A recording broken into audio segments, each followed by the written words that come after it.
Good morning student. कल हमारा जो प्रकरण है हिंदी शिक्षण के अंतर्गत प्रश्न कौशल चल रहा था, उसमें हमने प्रश्न किसे कहते हैं और प्रश्न के उद्देश्य ये हमने कर लिया था। आज हम प्रश्नों के प्रकार पे कार्य करेंगे। प्रश्न जो है शिक्षण अधिगम की आत्मा माना गया है, या हम ये कहें कि बिना प्रश्न के शिक्षण अधिगम प्रक्रिया की कल्पना यदि की जाए तो जिस उद्देश्य को लेकर शिक्षण अधिगम कराया जा रहा है, शिक्षण कार्य कराया जा रहा है, उस उद्देश्य की पूर्ति असंभव होगी। शिक्षण में बालक को अधिगम कराने के लिए, सीखने के लिए, ज्ञान प्रदान करने के लिए बीच बीच में प्रश्न पूछे जाते हैं। और प्रश्न पूछने का उद्देश्य बालक के ज्ञान को जांचना है कि बालक जो शिक्षक पढ़ा रहा है उसको ध्यान से सुन रहा है या नहीं सुन रहा है, उसका ध्यान कक्षा के अंदर है या नहीं है, और जो सुन रहा है तो उसको किस स्तर पर, किस मूल्य में, किस तरीके से उसको ग्रहण कर रहा है। इसकी जांच करने के लिए बीच बीच में मूल्यांकन के लिए प्रश्नों को पूछा जाता है, और यही शिक्षण का प्रमुख आधार है। आज हम जो है प्रश्नों के प्रकार का अध्ययन करेंगे कि प्रश्न जो है कक्षा में जब एक शिक्षक पढ़ाता है तो कौन कौन से प्रकार के प्रश्न पूछता है।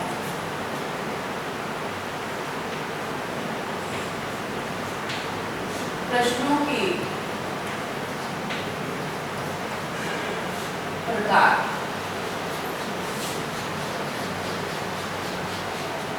ठीक है। इसमें पहला है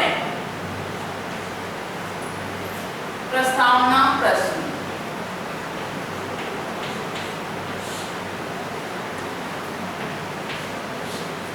प्रस्तावना प्रश्न। सेकंड है विकासात्मक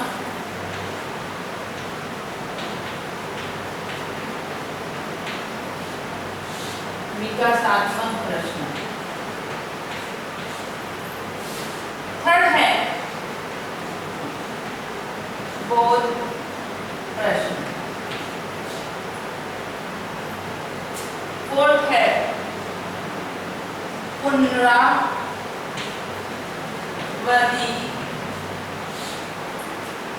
प्रश्न।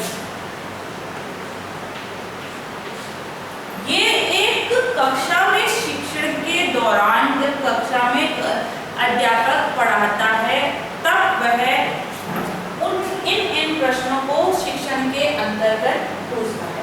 इसके अलावा भी जो है प्रश्न के जो आपके सिलेबस में है, दो प्रकार मुख्य रूप से बताए हैं जो सम्मिलित किए हैं। एक है समस्या समाधान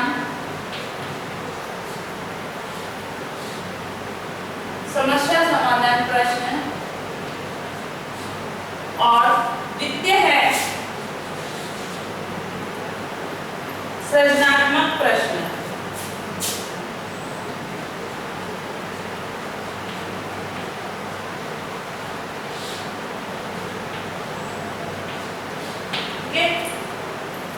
इन सब का हम आज जो है विस्तृत रूप से अध्ययन करेंगे। अब प्रश्नों के प्रकार में सबसे पहले प्रस्तावना प्रश्न है।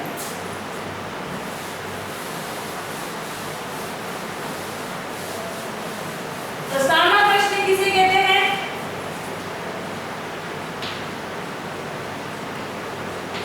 प्रस्तावना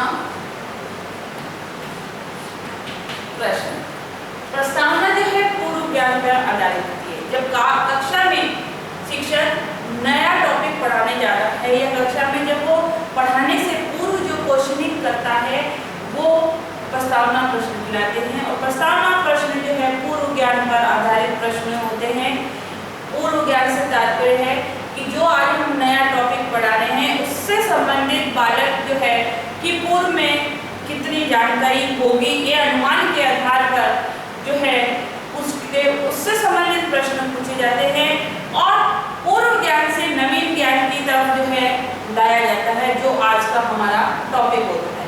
फिर आगे जो है उसको पढ़ाना शिक्षक प्रारंभ करता है।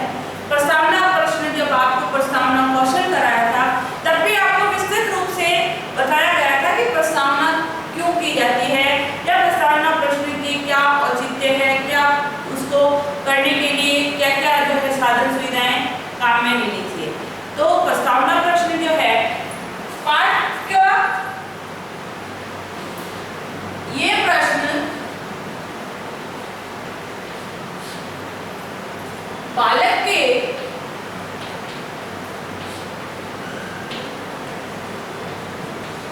पूर्व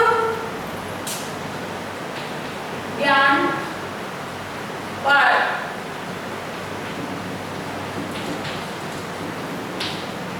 आधारित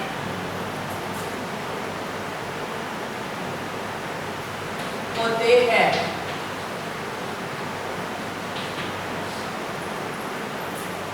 दूसरा है पाठ की प्रस्तावना का आशय, पाठ की प्रस्तावना मतलब इंट्रोडक्शन, जिसको इंग्लिश में इंट्रोडक्शन स्किल भी कहा जाता है। पाठ की प्रस्तावना का आशय पाठ पढ़ाने से पूर्व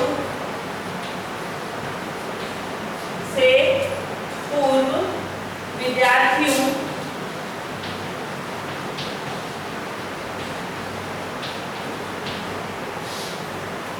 के पूर्व ज्ञान की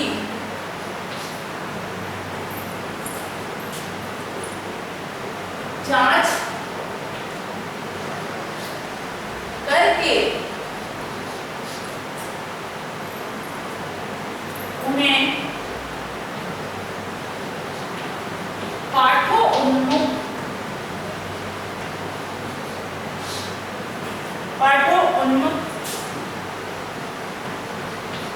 करना होता है।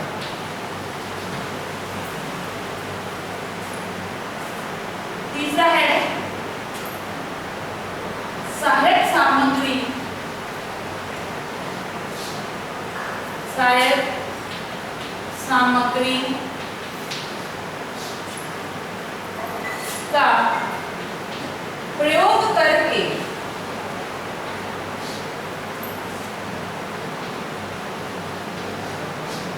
प्रश्न पूछे जाने चाहिए।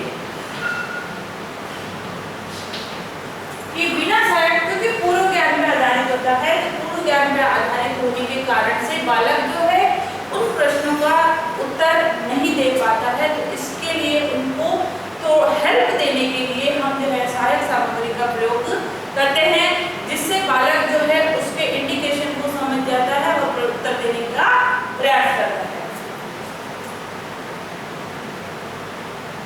होता है प्रस्तावना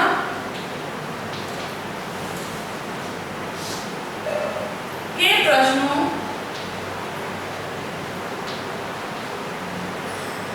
के प्रश्नों का संबंध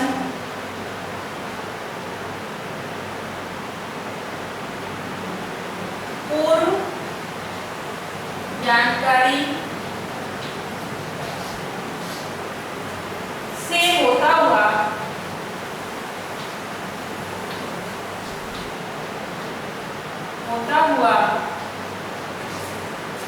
नवीन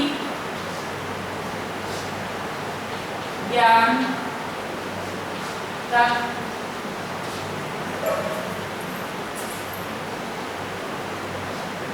पहुंच जाता है। ये जो है प्रस्तावना प्रश्न है जो बालक को पाठ शुरू करने से पूर्व इंट्रोडक्शन के रूप में दिया जाता है। जाते ही यदि शिक्षण कार्य प्रारंभ कर दिया जाए तो बालक को जो है नई वस्तु समझने में कठिनाई आती है। इसके लिए जो है इंट्रोडक्शन प्रश्न पूछे पूछे जाते हैं जो बालक को पूर्व जानकारी से नवीन जानकारी की ओर सरलता से लाता है। शिक्षण का सूत्र ही भी यही है कि सरलता से कठिनता की ओर लाया जाए।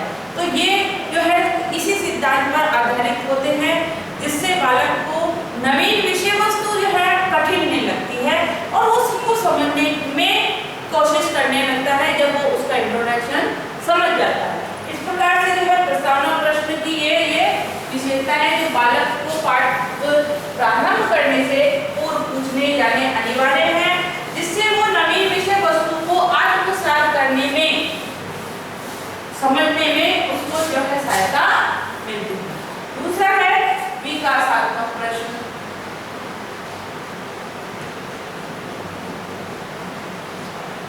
विकासात्मक प्रश्न जब प्रस्तावना प्रश्न हो जाते हैं और पाठ पढ़ाना प्रारंभ करते हैं उससे पूर्व उससे पाठ के विकास से संबंधित प्रश्न पूछे जाते हैं जो पाठ को आगे बढ़ाने में सहायक होते हैं। बीच बीच में जो शिक्षक क्वेश्चन पूछता है शिक्षण के दौरान वो पाठ को आगे बढ़ाने में सहायक होते हैं, बालक को समझने में सहायक होते हैं जिससे पाठ जो जितना हमको पढ़ाना है उससे संबंधित ज्ञान हम जो है समय समय पर प्रश्न पूछ के पाठ को भी आगे बढ़ा जाएंगे और जो बालक को समझने में सहायक होता है। तो विकासात्मक प्रश्न जो होते हैं वो पाठ को पढ़ाने में पाठ को आगे बढ़ाने में सहायक होते हैं। इसमें देखिए पहला है पाठ को समझाने हेतु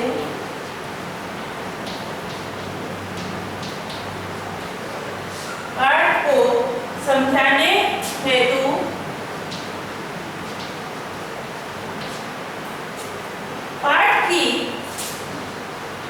पाठ की विषय वस्तु पाठ की विषय वस्तु से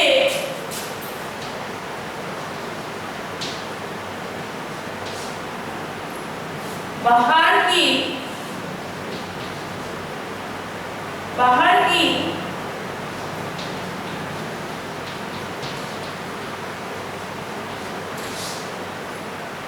संबंधित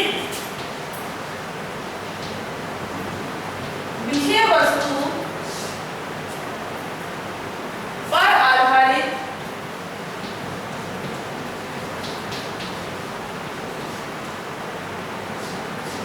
आधारित पूछे जाते हैं। कि पाठ को समझाने हेतु विषय वस्तु उसी विषय वस्तु से रिलेटेड बाहर की विषय वस्तु जो उसी से संबंधित है पर आधारित प्रश्न पूछे जाते हैं जो पढ़ाई जाने वाली विषय वस्तु तक लाकर आगे उसको पूरा एक्सप्लेन करने में सहायक होते हैं। ये पाठ के विकास के लिए पाठ को आगे बढ़ाने में बहुत सहायता करते हैं। दूसरा है पाठ्यांश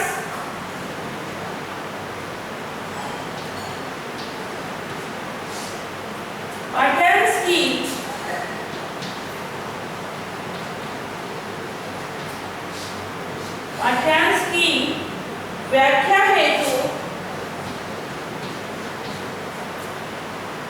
हेतु ये प्रश्न पूछे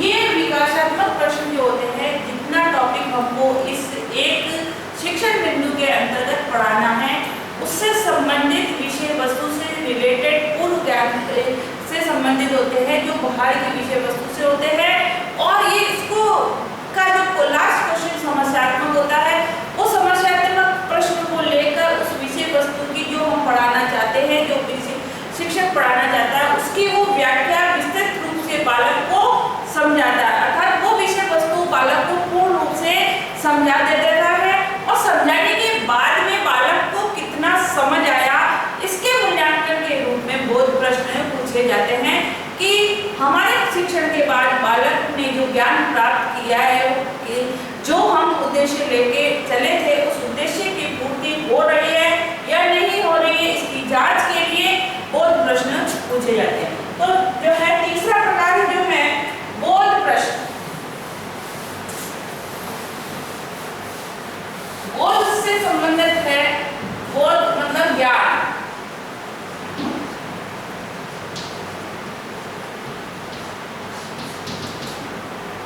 बोध का मतलब होता है ज्ञान, अंडरस्टैंड, है ना। तो अंडरस्टैंड से मतलब है समझना।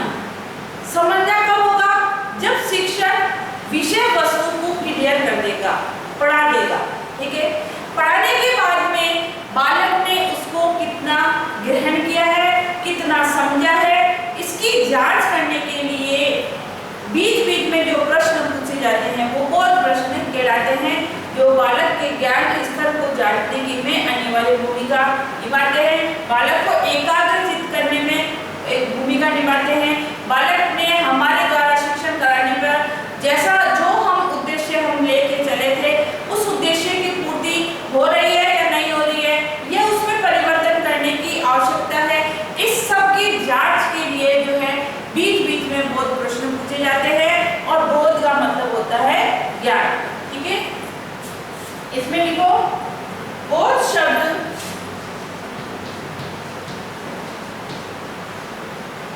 बोध शब्द का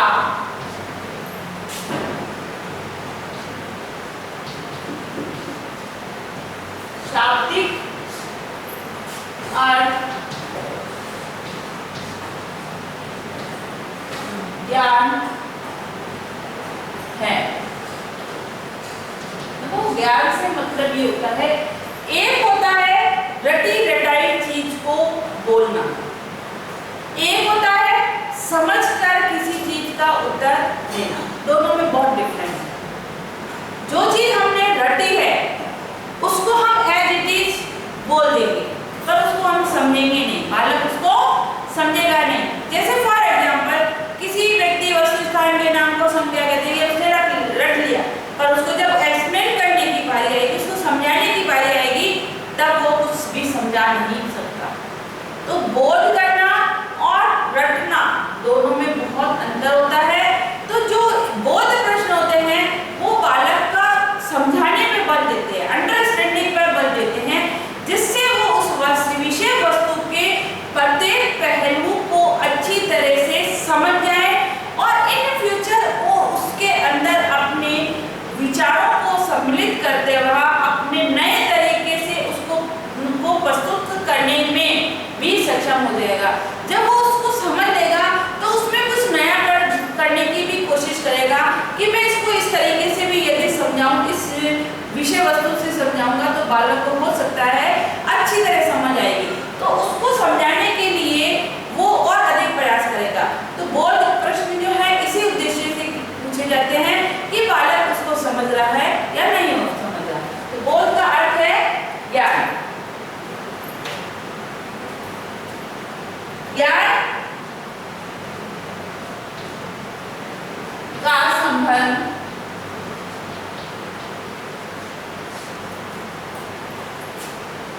समझने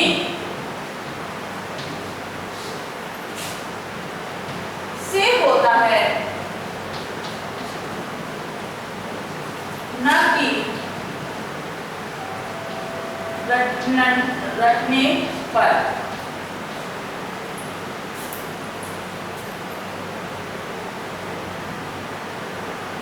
रटा हुआ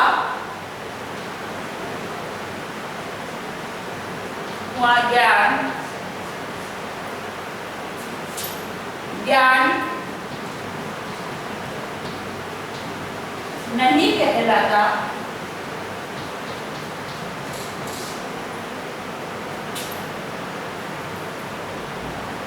ज्ञान कहलाता है,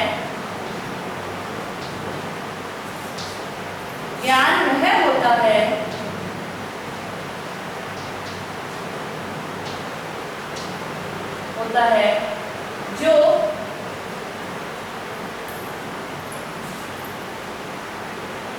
जो ज्ञानेंद्रियों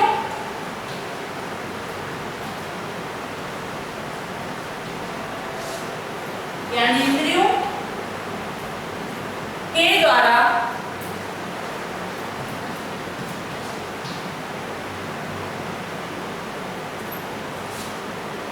समझा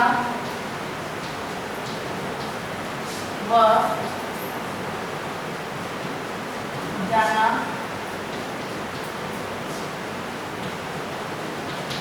जाता है।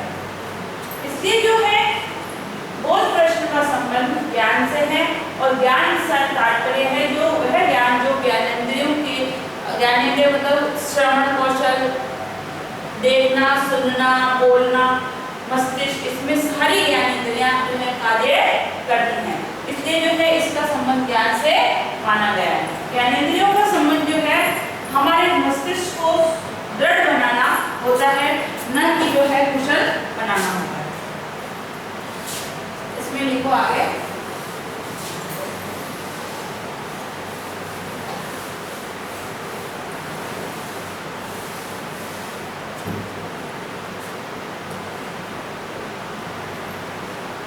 आगे है बोध प्रश्न। बोध प्रश्न क्यों व कैसे पर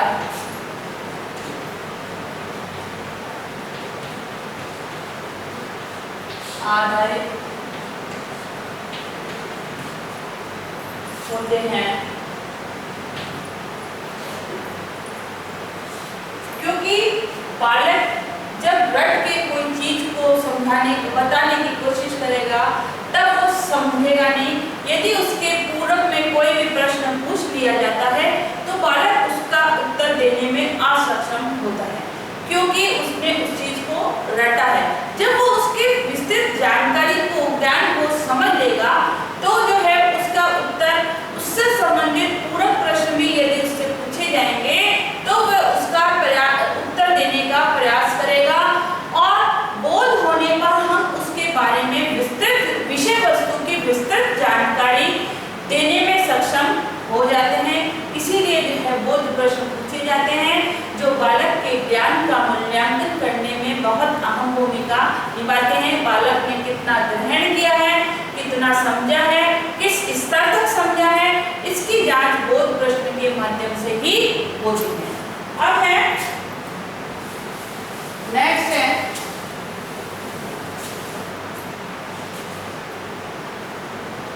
बोध प्रश्न के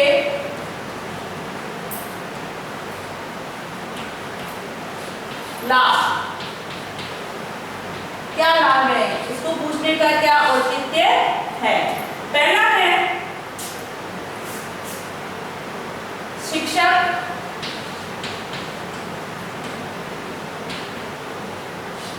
को यह ज्ञात हो जाता है कि उसने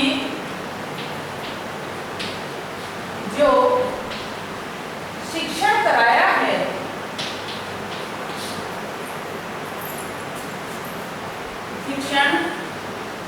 है बालक ने उसको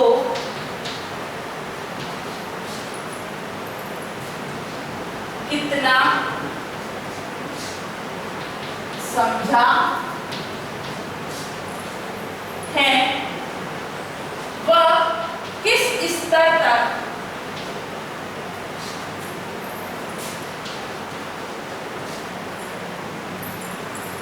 समझा है।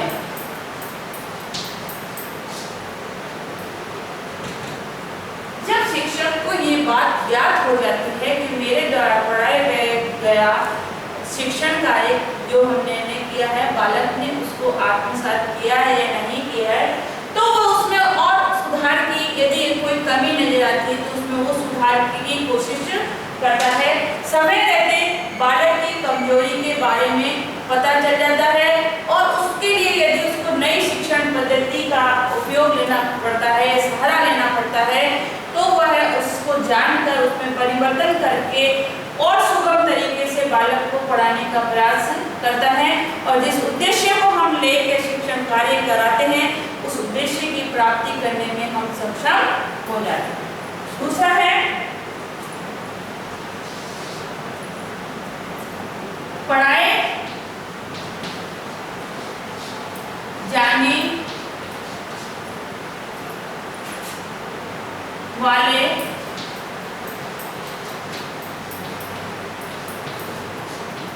पाठों का संबंध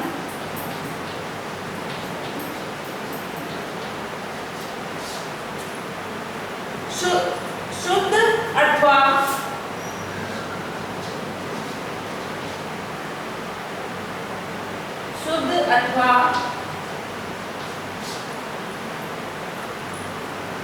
सामाजिक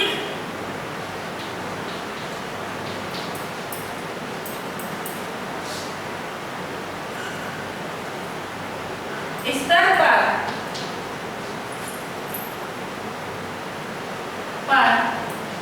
कितने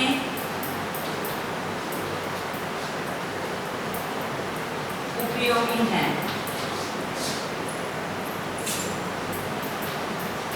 ये जो है इस तरीके से ये इसके दो लाभ बताए हैं और भी बहुत सारे हैं जो आप विस्तृत रूप से जब पढ़ेंगे तो आपको वो समझ आएंगे।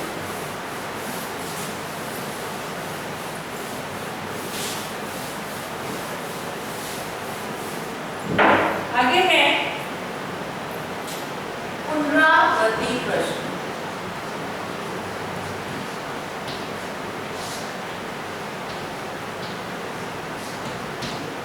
पुनरावृत्ति प्रश्न वह होते हैं जो पाठ की समाप्ति के बाद में जितना एक कक्षा के अंतर्गत आज हमने पढ़ाया है उससे संबंधित समस्त विषय वस्तु से संबंधित ये प्रश्न होते हैं जो बालक के ज्ञान को जानने में सक्षम होते हैं, सहायक होते हैं। बोध प्रश्न और पुनरावृत्ति प्रश्न में यही मेजर डिफरेंस है कि बोध प्रश्न क्या होते हैं कि जैसे हम जो विषय वस्तु है जिसको हमने भागों में विभक्त किया है कि जो 4 शिक्षण बिंदु होते हैं उसमें हम विषय वस्तु को विभक्त करते हैं और एक शिक्षण बिंदु के अंतर्गत जो हमने पढ़ाया है उससे संबंधित जो है इसमें प्रश्न पूछे जाते हैं और पुनरावृत्ति प्रश्न जो है वो चारों शिक्षण बिंदु से पूछे जाए। ये दोनों में अंतर होता पढ़ाने ये भी प्रश्न पढ़ाने के बाद ही पूछे जाते हैं, वो भी पढ़ाने के बाद पूछे जाते हैं, परंतु दोनों में अंतर है कि ये बोध प्रश्न संक्षिप्त विषय वस्तु से संबंधित होते हैं और पुनरावृत्ति प्रश्न जो है सारी विषय वस्तु से पूछे जाते हैं। ये दोनों में अंतर है, बाकी जो है एक सेम होता है। इसलिए जो प्रश्नों के प्रकार में पाठ योजना के अंतर्गत आपके ये 4 प्रकार उपयोग में लेते हैं जब हम शिक्षण के दौरान पढ़ते हैं। अगर आगे के जो प्रकार हैं हम जो है कल की कक्षा में करेंगे।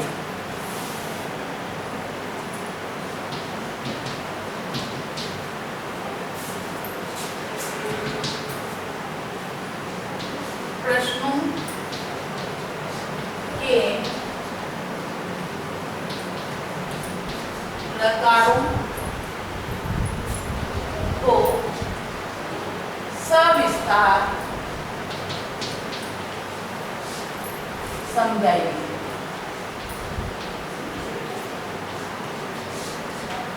साथ ही घर में रहिए, सुरक्षित रहिए, अपने हाथों को बार-बार में धोते रहिए, कोरोना से अपने आप को बचाने का पूरा प्रयास